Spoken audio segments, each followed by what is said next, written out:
மொத்தமே ஒரு 15 லட்சம் மக்கள் தொகை கொண்ட ஒரு குட்டியூண்டு தம்மா துண்டு மாநிலம் பாண்டிச்சேரி. அந்த பாண்டிச்சேரியை பார்த்து தமிழ்நாடு கத்துக்கணுமா? யார் சொல்றா?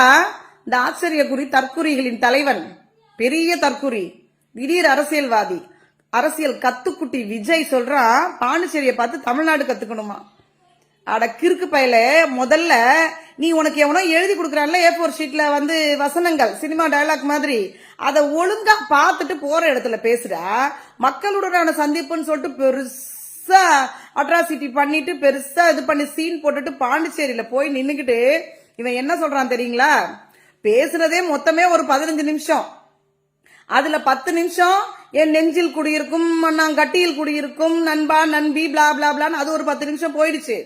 அதுக்கு மிச்சம் இருக்கிற ஒரு 5 நிமிஷமாவது ஏதாவது இந்த உலகத்துக்கு ஏதாவது செய்திய சொல்லுவான், இல்ல அரசியல் பேசுவான், இல்ல அரசியல் உண்மைய பேசுவான்னு பார்த்தா அங்க போய் நின்னுக்கிட்டு பாண்டிச்சேரியில ரேஷன் கடைகளே இல்லைன்னு பேசுறான். பாண்டிச்சேரியில 515 ரேஷன் கடைகள் இருக்கு. 3,29,244 குடும்பங்கள் ரேஷன் கடை மூலமா பயனாளிகளா பயன்பட்டு இருக்காங்க.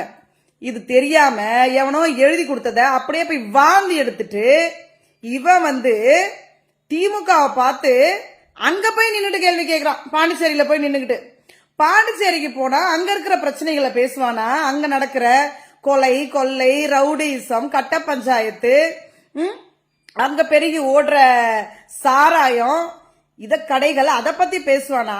அதை விட்டுட்டு அங்கேயும் போய் நின்னுக்கிட்டு திமுகவை தான் திட்டுறான். சரியா? அப்புறம் ஒரு சூப்பர் கேள்வி கேட்டான் ஒண்ணு. எவனாவது இந்த மாதிரி கேட்பானா? பாண்டிச்சேரிக்கு ஒன்றிய அரசு நிதியை கம்மியா கொடுக்குதான். அவன் வச்ச ஒன்றிய அரசு மேல வச்ச ஒரு பெரிய குற்றச்சாட்டு. அங்க ஆட்சி நடக்கிறதே என்ஆர் காங்கிரஸும் பிஜேபியோட கூட்டணியில தான் அங்க ஆட்சியே நடந்துட்டு இருக்கு. அது கூட தெரியாம ஈயம் பூசின மாதிரியும் இருக்கணும், பூசாத மாதிரியும் இருக்கணும்னு சொல்லுவாங்க இல்லையா? அந்த மாதிரி ஒன்றிய அரசை பார்த்து இவர் கேள்வி கேட்டாராம். பயங்கரமா ஒன்றிய அரசை எதிர்த்துட்டாராம். பிஜேபியை வந்து எதிர்த்து கேள்வி கேட்டு அவங்கள வந்து அப்படி வந்து பேசிட்டாராம். பிரச்சாரத்துல கிழின்னு கீழ்ச்சிட்டாராம் அப்படின்னு அவனுடைய தற்குறிகள் முன்னாடி நிக்குதுல ஒரு கூட்டம், சின்ன கூட்டம். அந்த கூட்டம் நினைச்சுக்கணுமா? அதுக்காக இவர் ஏன் ஒன்றிய அரசே அப்படின்னு பார்த்து கேள்வி கேட்கிறாரு. அங்கேயும் போய் நின்னுக்கிட்டு திமுகவை திட்டிட்டு இதுக்காக வண்டி எடுத்துட்டு போயிருக்கான். போயிட்டு அங்கேயும் போலீஸ்காரங்கள்ட்ட திட்டு வாங்கிட்டு வந்து பனையூர்ல வந்து பதுங்கிட்டான். பதுங்குக்குழி பண்ணையார் அரசியல்வாதி விஜய் பதுங்குள்ள போய் பதுங்கிட்டான்.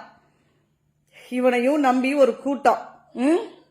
ஒண்ணு மட்டும் நல்லா புரியுது, இவனுக்கு திமுகவை திட்டணும், திமுகவை கேள்வி கேட்கணும், ஸ்டாலின் அவர்களை வந்து கேள்வி கேட்கணும், குறைச்சு பேசணும். இதுதான் இவனுக்கு கொடுத்திருக்கிற அசைன்மெண்ட். அதை கரெக்டா ஒவ்வொரு விஷயம், ஒவ்வொரு இவனுடைய பிரச்சாரத்திலையும் அவன் வந்து காமிச்சுட்டே இருக்கான், நிரூபிச்சுட்டே இருக்கான்.